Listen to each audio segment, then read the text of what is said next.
আসসালামু আলাইকুম প্রিয় শিক্ষার্থী বন্ধুরা, তোমরা যারা নবম শ্রেণীতে আসছো তোমরা জানো আমার চ্যানেলে তোমাদেরকে ধারাবাহিকভাবে ক্লাস আপলোড করা হচ্ছে।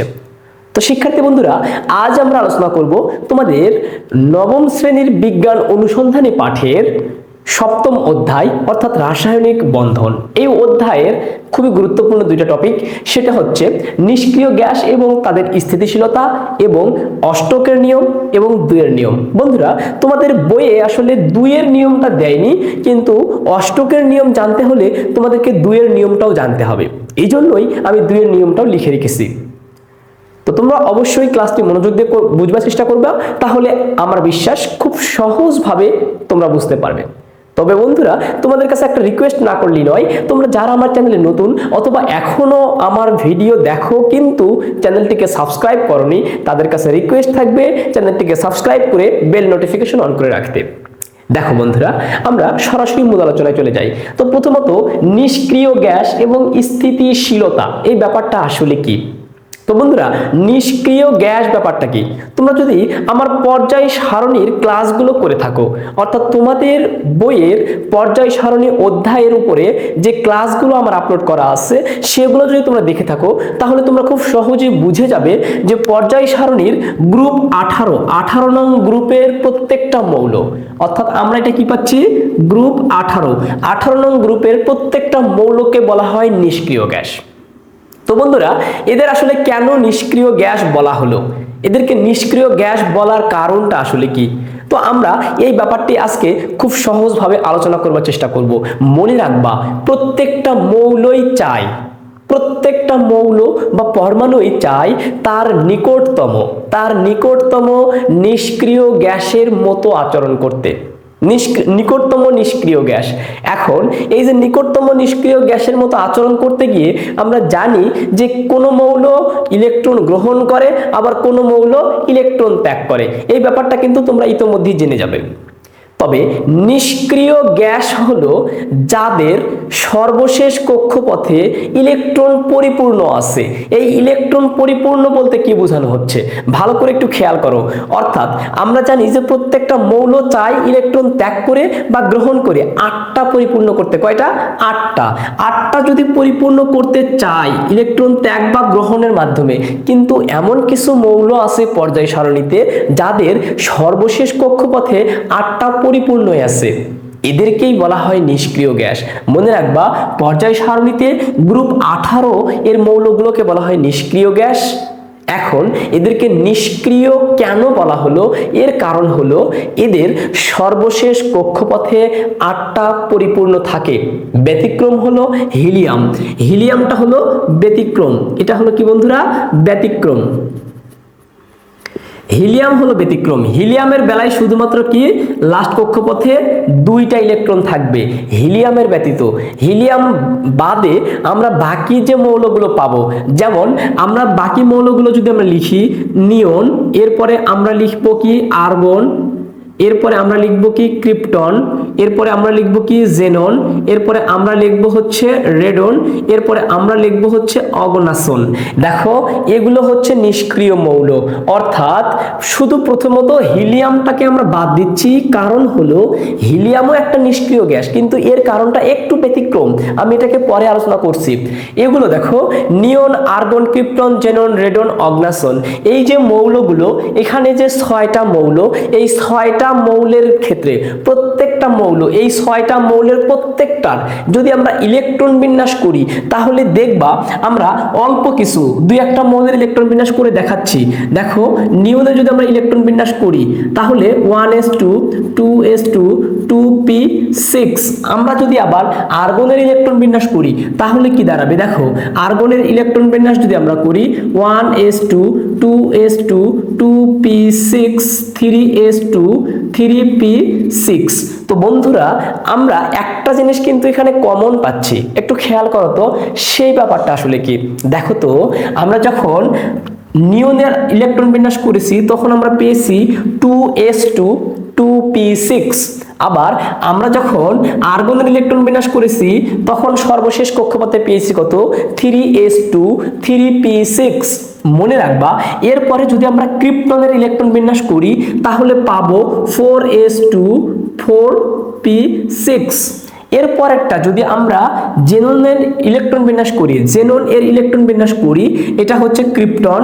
এরপরে যদি আমরা জেননের ইলেকট্রন বিন্যাস করি, জেননের ইলেকট্রন বিন্যাস করি, তাহলে পাবো হচ্ছে 5s2 5p6। তাহলে দেখো তো আমরা এই জিনিসটাকে একটা কমন লিখতে পারি না, সেটা আমরা কিভাবে লিখতে পারি যে ns2np6। এখানে nটা হলো কক্ষপথের সংখ্যা, nটা হলো কি কক্ষপথের সংখ্যা। মনে রাখবা আমরা 18 নম্বর গ্রুপের প্রত্যেকটা মৌল, হিলিয়াম কিন্তু ব্যতীত, হিলিয়ামের ব্যাপারটা আমি একটু পরে আলোচনা করছি, হিলিয়াম ব্যতীত বাকি যে 6টা মৌল আছে এদের সবার ইলেকট্রন বিন্যাসের ক্ষেত্রে আমরা খেয়াল করব সর্বশেষ কক্ষপথে 8টা করে ইলেকট্রন বিদ্যমান, এসে থাকবে 2টা করে, পিতে থাকবে 6টা করে, এরকম টোটাল 8টা করে ইলেকট্রন থাকবে। এই যে দেখো প্রত্যেকটা মৌলের ক্ষেত্রে লাস্ট কক্ষপথে 8টা পরিপূর্ণ আছে। আমরা জানি প্রত্যেকটা মৌল চাই ইলেকট্রন ত্যাগ বা গ্রহণ করে অষ্টক পরিপূর্ণ করতে, 8টা পরিপূর্ণ করতে। তো যাদের 8টা পরিপূর্ণ আছে তারা কি করবে, কারোর সঙ্গে বিক্রিয়া করবে না, অর্থাৎ তারা ইলেকট্রন গ্রহণও করবে না, ত্যাগও করবে না। তাদের ক্ষেত্রে ত্যাগ বা গ্রহণ দুটোর কোনোটারই প্রয়োজন নেই। এজন্যই এদেরকে বলা হয় রাসায়নিকভাবে নিষ্ক্রিয়। নিষ্ক্রিয় শব্দের অর্থ হলো যারা কারোর সঙ্গে বিক্রিয়াতে অংশগ্রহণ করে না, যারা কোনো কাজে অংশগ্রহণ করে না। তো এই যে নিষ্ক্রিয় যতগুলো মৌল পাবো আমরা, তারা সবাই স্থিতিশীল। কেন স্থিতিশীল? কারণ তারা রাসায়নিকভাবে নিষ্ক্রিয়, তারা রাসায়নিকভাবে কারোর সাথে বিক্রিয়া করে না। বিক্রিয়া করে না বলে তারা স্থিতিশীল, তারা কারোর ধার ধারে না। এই ব্যাপারটাকে আমরা বলি হচ্ছে নিষ্ক্রিয় গ্যাস এবং তাদের স্থিতিশীলতা। তো দেখো বন্ধুরা, আমরা নিষ্ক্রিয় গ্যাসগুলোর ক্ষেত্রে একটা কমন ইলেকট্রন বিন্যাস পেলাম ns2np6। এটা মনে রাখবা, এটা হচ্ছে ns2np6। এখানে nটা হচ্ছে কক্ষপথের সংখ্যা। আমরা যখন 1 নম্বর কক্ষপথ নিব তখন শুধুমাত্র হিলিয়ামের বেলায় একটু ব্যতিক্রম হবে। এছাড়া যখন আমরা কক্ষপথের নম্বর 2 নিব তখন নিয়ন পাবো, যখন কক্ষপথের নম্বর 3 নেব তখন আর্গন পাবো, যখন 4 নিব তখন ক্রিপ্টন পাবো, যখন 5 নিব তখন জেনন পাবো। ঠিক অনুরূপভাবে এবার খেয়াল করো, তাহলে যেহেতু সর্বশেষ কক্ষপথে 8টা করে পরিপূর্ণ আছে, এজন্যই এদেরকে বলা হয় রাসায়নিকভাবে নিষ্ক্রিয় এবং তারা স্থিতিশীল, অর্থাৎ কারোর সঙ্গে বিক্রিয়ায় অংশগ্রহণ করে না। এবার খেয়াল করো, আমরা বলছিলাম যে হিলিয়ামের ব্যাপারটা আমরা একটু পরে আলোচনা করছি। তো হিলিয়ামের ব্যাপারটাকে কেন আলাদা ধরা হলো? হিলিয়াম কিন্তু একটা নিষ্ক্রিয় মৌল, কিন্তু নিষ্ক্রিয় মৌলের যে শর্ত, অর্থাৎ লাস্ট কক্ষপথে 8টা পরিপূর্ণ থাকতে হবে, এই 8টা পরিপূর্ণ কিন্তু হিলিয়ামের থাকে না। কারণ কি? হিলিয়ামের যদি আমরা ইলেকট্রন বিন্যাস করি, একটু খেয়াল করো, আমরা যদি হিলিয়ামের ইলেকট্রন বিন্যাস করি তাহলে আমরা পাবো কি 1s2। দেখো তো বন্ধুরা, আমরা জানি যে হিলিয়ামের ইলেকট্রন সংখ্যা কত? 2। মোট কথা পারমাণবিক সংখ্যা 2, এজন্য কি ইলেকট্রন সংখ্যা 2। তাহলে দেখো তো আমরা এখানে শুধুমাত্র 1s2 পেলাম। আমরা কি নিষ্ক্রিয় গ্যাসের কমন যে শর্তটা বের করলাম যে ns2 এবং np6, এই শর্তটাকে ফিল আপ করলো? তোমরা বলবে যে না ভাইয়া, কখনোই ফিল আপ করলো না। তারপরও কিন্তু হিলিয়াম একটা নিষ্ক্রিয় গ্যাস। এর একটা মাত্র কারণ, সেটা হলো এর কক্ষপথটা ইলেকট্রন দ্বারা পরিপূর্ণ। ব্যাপারটা কেমন একটু বুঝবার চেষ্টা করো। আমরা জানি যে যে কোনো একটি প্রধান কক্ষপথে, যে কোনো একটি প্রধান শক্তি স্তরে সর্বোচ্চ 2n² সংখ্যক ইলেকট্রন থাকতে পারে। যে কোনো একটি প্রধান কক্ষপথে সর্বোচ্চ 2n² সংখ্যক ইলেকট্রন থাকতে পারে। তোমরা যদি আমার 4 নম্বর অধ্যায়টা দেখে থাকো তাহলে তুমি এগুলো খুব সহজে বুঝে যাবা, যেখানে আসলে ইলেকট্রন বিন্যাস নিয়েও আলোচনা করা আছে। তোমাদের যদি কারোর ইলেকট্রন বিন্যাস, এই যে আমি ইলেকট্রন বিন্যাসগুলো করলাম, এগুলো নিয়ে সমস্যা হয়, তোমরা অবশ্যই আমার 4 নম্বর অধ্যায়টা আগে দেখে আসবা, তাহলে এই সমস্যাটা হবে না। এবার দেখো, আমরা জানি যে কোনো একটা প্রধান কক্ষপথে 2n² সংখ্যক থাকতে পারে। সেখানে আমরা দেখেছিলাম 4 নম্বর অধ্যায়ে আমরা দেখেছিলাম যে 1 নম্বর কক্ষপথে সর্বোচ্চ ইলেকট্রন থাকতে পারে 2টা। কেন? কারণ n এর মান আমরা যদি 1 বসিয়ে দেই, 2 × n এর মান 1 তার উপর স্কয়ার, তার মানে কি 2 × 1, অর্থাৎ আমরা একবার লিখতে পারি কত 2। তাহলে 1 নম্বর কক্ষপথে সর্বোচ্চ ইলেকট্রন থাকতে পারে 2টা। এখন ভালো করে দেখো হিলিয়ামের ক্ষেত্রে আছে কয়টা? হিলিয়ামের এই যে সামনে এটা কি কক্ষপথ না, তার মানে 1 নম্বর কক্ষপথ। 1 নম্বর কক্ষপথে ইলেকট্রন থাকতে পারে সর্বোচ্চ 2টা। হিলিয়ামের ক্ষেত্রে আছেও কয়টা বন্ধুরা? 2টা।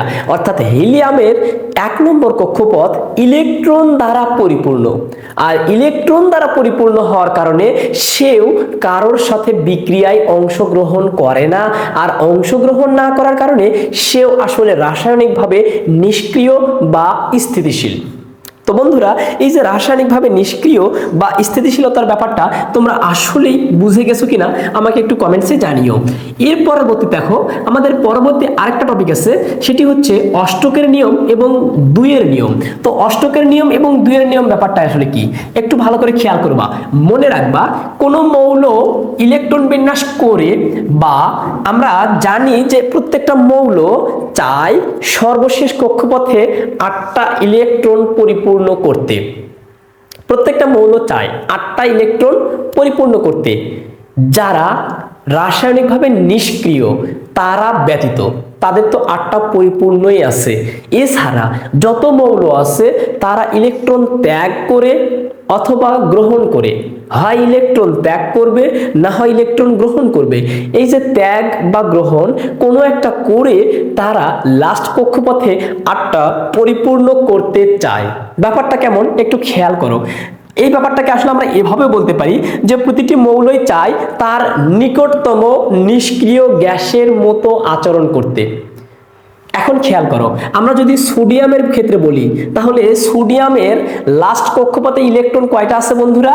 তোমরা ইলেকট্রন বিন্যাস করলে দেখবে যে সোডিয়ামের লাস্ট কক্ষপথে ইলেকট্রন থাকবে হচ্ছে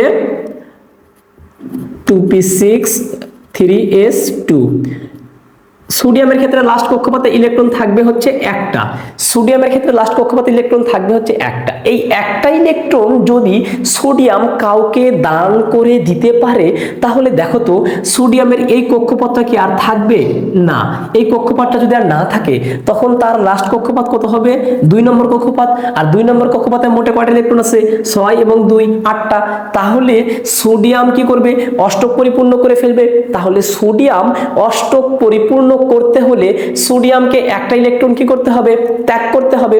তো অষ্টকের নিয়ম ব্যাপারটা আসলে কি, যেন প্রতিটি মৌল লাস্ট কক্ষপথে অষ্টক পরিপূর্ণ হয়, লাস্ট কক্ষপথে 8টা করে ইলেকট্রন পরিপূর্ণ হয়, সেটাই হলো অষ্টকের নিয়ম।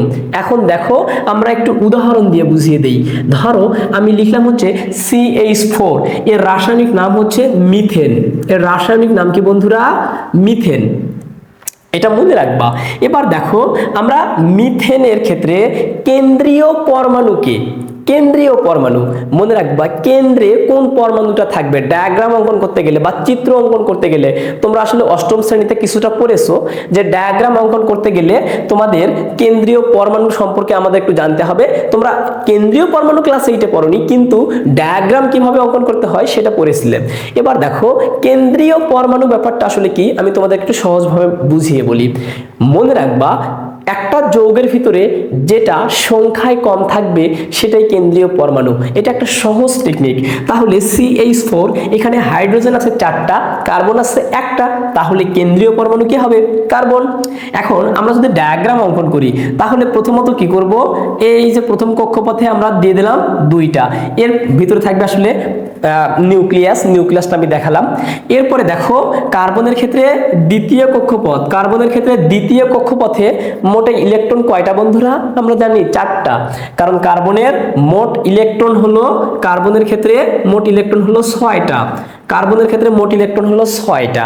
এই 6টার ভিতরে প্রথম কক্ষপথে 2টা, তাহলে দ্বিতীয় কক্ষপথে কয়টা থাকবে? 4টা। আমরা দিয়ে দিলাম 4টা। আচ্ছা 4টা। এবার দেখো তো এই যে 4টা কার্বনের 4টা হাত হাইড্রোজেন বুক করে দিয়েছে না? হাইড্রোজেন 4টা যুক্ত হয়েছে। আমরা জানি যে হাইড্রোজেনের ক্ষেত্রে পারমাণবিক সংখ্যা হচ্ছে 1, হাইড্রোজেনের ক্ষেত্রে পারমাণবিক সংখ্যা হচ্ছে 1। তাহলে হাইড্রোজেনের ডায়াগ্রাম শুধুমাত্র কি হবে, যে কোনো একটা ইলেকট্রন এক জায়গায় দিলেই হলো। এখন কি হয়েছে, যেহেতু এখানে 4টা হাইড্রোজেন কার্বনের সঙ্গে যুক্ত হয়েছে, তাহলে আমরা কি করে দেব, এই যে এভাবে হাইড্রোজেনগুলোকে যুক্ত করে দেব। ধরে নিলাম এটা হাইড্রোজেনের ইলেকট্রন, এখানেও সেম ভাবে ধরে নিলাম এটা হাইড্রোজেনের ইলেকট্রন, এখানেও সেম ভাবে এটা হাইড্রোজেনের ইলেকট্রন, এখানেও সেম ভাবে এটা হাইড্রোজেনের ইলেকট্রন। এবার দেখো তখন কিন্তু গঠিত হলো CH4। এটাকেই বলা হয় কি, CH4 বা মিথেন এর গাঠনিক চিত্র। তো এগুলোকে আসলে আমি কেন সাইডে যুক্ত করে দিলাম, এদের আসলে স্পেশাল একটা নাম আছে, এদেরকে বলা হয় সমযোজী বন্ধন। তোমরা এই অধ্যায়ে পরবর্তীতে পেয়ে যাবা যে এটার ক্ষেত্রে কি বন্ধন, সমযোজী বন্ধন। সমযোজী বন্ধন, আয়নিক বন্ধন, সমযোজী বন্ধন, ধাতব বন্ধন তোমাদের এই অধ্যায়ে আলোচনা হবে একটু পরে, তোমরা সেটা আমরা পরবর্তী পর্বে অবশ্যই পেয়ে যাবে। এবার দেখো তাহলে আমরা এই যে কেন্দ্রীয় পরমাণু অঙ্কন করার পরে, মানে তোমার সম্পূর্ণ ডায়াগ্রামটা অঙ্কন করার পরে, এবার দেখো তো সর্বশেষ কক্ষপথে কার্বনের সর্বশেষ কক্ষপথে কয়টা ইলেকট্রন হয়ে গেল। আমরা কিন্তু কার্বনের লাস্ট কক্ষপথে ইলেকট্রন পেয়েছিলাম 4টা, আমরা কার্বনের লাস্ট কক্ষপথে ইলেকট্রন পেয়েছিলাম 4টা, কিন্তু 4টা হাইড্রোজেনের সঙ্গে শেয়ার করলো, শেয়ার করে এখন কার্বনের লাস্ট কক্ষপথে ইলেকট্রন এখানে এক জোড়া, এখানে এক জোড়া, এখানে এক জোড়া, এখানে এক জোড়া, অর্থাৎ মোটে হলো 4 জোড়া। তো 4 জোড়া মানে কি বন্ধুরা, 8টি। তাহলে এখন দেখো সোডিয়াম কি তোমার হচ্ছে কার্বনের ক্ষেত্রে লাস্ট কক্ষপথে 8টা ইলেকট্রন পরিপূর্ণ হলো। এই নিয়মটাকেই বলা হয় অষ্টক এর নিয়ম। এই নিয়মটাকে কি বলবো আমরা, অষ্টক নিয়ম। এখানে কার্বনের লাস্ট কক্ষপথে 8টা ইলেকট্রন পরিপূর্ণ হয়েছে, এই ব্যাপারটাই হলো অষ্টক নিয়ম। আরো যদি আমরা সহজ করে কিছু উদাহরণ দেই, ধরে নাও আমরা আরো একটা উদাহরণ দিচ্ছি, ম্যাগনেসিয়াম অক্সাইড। এবার একটু খেয়াল করো, আমি অন্য উদাহরণে আসতেছি, ম্যাগনেসিয়াম অক্সাইড। এবার আমরা অন্য একটা উদাহরণের মাধ্যমে বুঝবো ম্যাগনেসিয়াম অক্সাইড। এখানে ম্যাগনেসিয়াম অক্সাইডটা কিভাবে গঠিত হলো, তোমরা ক্লাস 8-এ পড়ে এসেছো আসলে ব্যাপারটা, অথবা তোমরা 9-এও তোমার হচ্ছে 4র্থ অধ্যায়ে পড়ে এসেছো। সেটা হচ্ছে যে এখানে ম্যাগনেসিয়াম 2টো ইলেকট্রন ত্যাগ করলো, সেই 2টো ইলেকট্রনকে অক্সিজেন গ্রহণ করলো। অথবা এই অধ্যায়ের প্রথমেই তোমরা জেনে এসেছো যে কিভাবে যৌগ গঠিত হয়, সেখানে কিন্তু আমরা বলে দিয়েছি এর আগের পর্বে। তোমরা যদি আমার 2 নম্বর পর্বটি না দেখে থাকো তাহলে দেখে নিবে। সেখানে আমরা বলেছি যে প্রত্যেকটা যৌগ গঠিত হয় ইলেকট্রন পাল্টাপাল্টির মাধ্যমে, ইলেকট্রন চেঞ্জের মাধ্যমে। সেখানে আমরা দেখেছি ম্যাগনেসিয়াম অক্সাইড গঠন করেছিলাম যে ম্যাগনেসিয়ামের যোজনী 2, অক্সিজেনের যোজনী 2, পাল্টাপাল্টি করে দিয়ে দুইজনের ক্ষেত্রে যোজনী সমান হওয়ার কারণে আমরা যোজনী লিখি না। তাহলে দেখো তো আমরা জানি যে ম্যাগনেসিয়ামের মোট ইলেকট্রন হচ্ছে কতটা, 12টা, আর অক্সিজেনের ক্ষেত্রে মোট ইলেকট্রন কত বন্ধুরা, 8টা। এখন যেহেতু সর্বশেষ কক্ষপথের 2টা ইলেকট্রন ম্যাগনেসিয়াম ত্যাগ করেছে, ব্যাপারটা কেমন, আমরা যদি ম্যাগনেসিয়ামের ইলেকট্রন বিন্যাস করি তাহলে আমরা দেখব যে 3s2 অর্থাৎ লাস্ট কক্ষপথে 2টা ইলেকট্রন বিদ্যমান, এই 2টো ইলেকট্রন যদি ম্যাগনেসিয়াম ত্যাগ করে তাহলে ম্যাগনেসিয়ামের লাস্ট কক্ষপথে ইলেকট্রন কত হবে, এই যে দেখো 8টা। তার মানে ম্যাগনেসিয়াম 2টো ইলেকট্রন ত্যাগ করে 8টা পরিপূর্ণ করলো, আর সেই 2টো ইলেকট্রন অক্সিজেন গ্রহণ করে আমরা যদি অক্সিজেনের ইলেকট্রন বিন্যাস করি দেখো তাহলে 1s2 2s2 2p4 লাস্ট কক্ষপথে ইলেকট্রন ছিল কয়টা বন্ধুরা, 4 আর 2 6টা। এখন অক্সিজেনের ক্ষেত্রে লাস্ট কক্ষপথে ইলেকট্রন ছিল 6টা। এই যে ম্যাগনেসিয়াম যে 2টো ইলেকট্রন ত্যাগ করলো, সেই 2টো ইলেকট্রন যদি অক্সিজেন গ্রহণ করে তাহলে অক্সিজেনের লাস্ট কক্ষপথে ইলেকট্রন হয়ে যাবে কয়টা, 8টা। একটা জিনিস এখানে খেয়াল করো, ম্যাগনেসিয়াম ত্যাগ করে অষ্টক পরিপূর্ণ করলো, অক্সিজেন গ্রহণ করে অষ্টক পরিপূর্ণ করলো। এই যে দেখো ম্যাগনেসিয়ামেরও এখন লাস্ট কক্ষপথে 8টা ইলেকট্রন হয়ে গেল, অক্সিজেনেরও এখন লাস্ট কক্ষপথে 8টা ইলেকট্রন হয়ে গেল। এই নিয়মটাকেই বলা হয় অষ্টক এর নিয়ম। অর্থাৎ সর্বশেষ কক্ষপথে যদি কোনো যৌগের 8টা করে পরিপূর্ণ হয় সেই ব্যাপারটাকে আমরা কি বলবো, অষ্টকের নিয়ম। যদি সর্বশেষ কক্ষপথে 8টা করে পরিপূর্ণ হয় তাহলেই সেই ব্যাপারটাকে আমরা বলবো অষ্টকের নিয়ম। এবার দেখো আমরা একটু 2 এর নিয়ম ব্যাপারটা বুঝি। মনে রাখবা যদি সর্বশেষ কক্ষপথে জোড়া জোড়া ইলেকট্রন মেলে তাহলে সেটাকে বলা হয় দুইয়ের নিয়ম। একটু খেয়াল করো, দেখো তো হাইড্রোজেনের ক্ষেত্রে ইলেকট্রন ছিল কয়টা? একটা। হাইড্রোজেন এই যে মিথেন অণুর কার্বনের সঙ্গে একটা করে ইলেকট্রন শেয়ার করে, এখন দেখো তো এখানে কয়টা করে ইলেকট্রন হয়েছে? দুইটা। তার মানে বর্তমানে হাইড্রোজেনের ইলেকট্রন কয়টা? দুইটা। এই হাইড্রোজেনের ইলেকট্রনও দুইটা, এই হাইড্রোজেনেরও দুইটা, এই হাইড্রোজেনেরও দুইটা। তার মানে প্রত্যেকটা হাইড্রোজেনের লাস্ট কক্ষপথে এখন দুইটা করে ইলেকট্রন পরিপূর্ণ। তার মানে হাইড্রোজেনের ক্ষেত্রে দুইয়ের নিয়ম মেনেছে বা দুটো করে ইলেকট্রন পেয়েছে। যদি কোনো মৌল ইলেকট্রন বিন্যাসে তোমার হচ্ছে যৌগ গঠনের মাধ্যমে, যদি কোনো মৌল যৌগ গঠনের মাধ্যমে হিলিয়ামের ইলেকট্রন বিন্যাস লাভ করে তাহলে সেটাকে বলা হয় দুইয়ের নিয়ম। একটু বোঝো, হাইড্রোজেনের ক্ষেত্রে একটা ইলেকট্রন ছিল, হাইড্রোজেন কি করলো? তার নিকটতম নিষ্ক্রিয় গ্যাস হিলিয়াম অর্থাৎ 2 এর মতো আচরণ করতেছে। এখন সে একটা করে ইলেকট্রন শেয়ার করে দুইটা পরিপূর্ণ করলো। তার মানে তার নিকটতম নিষ্ক্রিয় গ্যাস হিলিয়াম, হিলিয়ামের ইলেকট্রন কত? 2। এই জন্য হাইড্রোজেন ইলেকট্রন শেয়ার করে তার নিকটতম নিষ্ক্রিয় গ্যাস হিলিয়ামের মতো আচরণ করলো।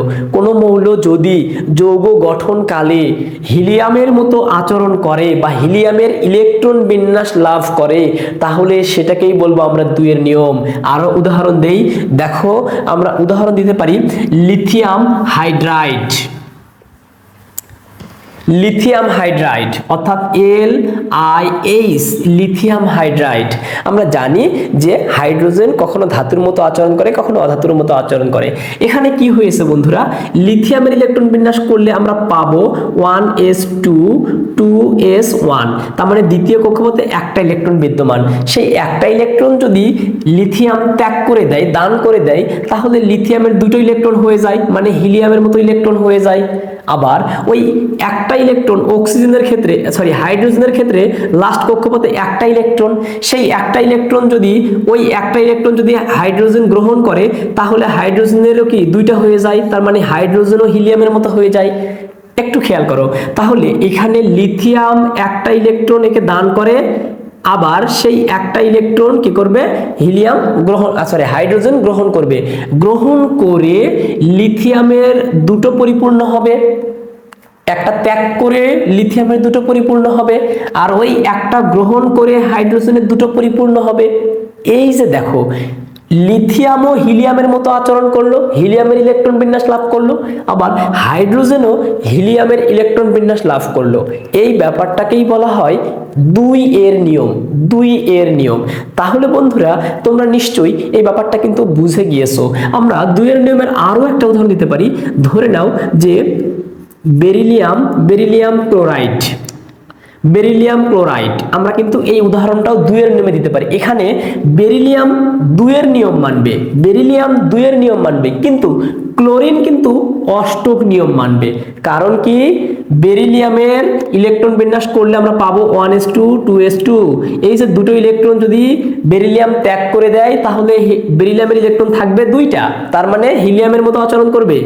কিন্তু ক্লোরিন, দুটো ক্লোরিন আছে এখানে, দুটো ক্লোরিন, একটা ক্লোরিন একটা ইলেকট্রন গ্রহণ করলে তার লাস্ট কক্ষপথে ইলেকট্রন থাকে হলো 7টা। ক্লোরিনের লাস্ট কক্ষপথে ইলেকট্রন থাকে হলো 7টা। একটা যদি গ্রহণ করে হয়ে যাবে 8টা, আর একটা ক্লোরিন যদি গ্রহণ করে হয়ে যাবে 8টা। তার মানে ক্লোরিনের ক্ষেত্রে অষ্টকের নিয়ম এবং বেরিলিয়ামের ক্ষেত্রে 2 এর নিয়ম। তাহলে অষ্টকের নিয়ম এবং 2 এর নিয়ম ব্যাপারটা তোমরা খুব সহজেই বুঝে যাবার কথা। এরপরও যদি না বুঝতে পারো তাহলে অবশ্যই আমাকে কমেন্টসে জানিও। তো বন্ধুরা, ক্লাসটি তোমাদের কাছে কেমন লেগেছে বন্ধুদের মাঝে যদি ভালো লেগে থাকে তাহলে বন্ধুদের মাঝে বেশি বেশি শেয়ার করে দিও। পরবর্তী পর্ব দেখার আমন্ত্রণ রইল। ধন্যবাদ।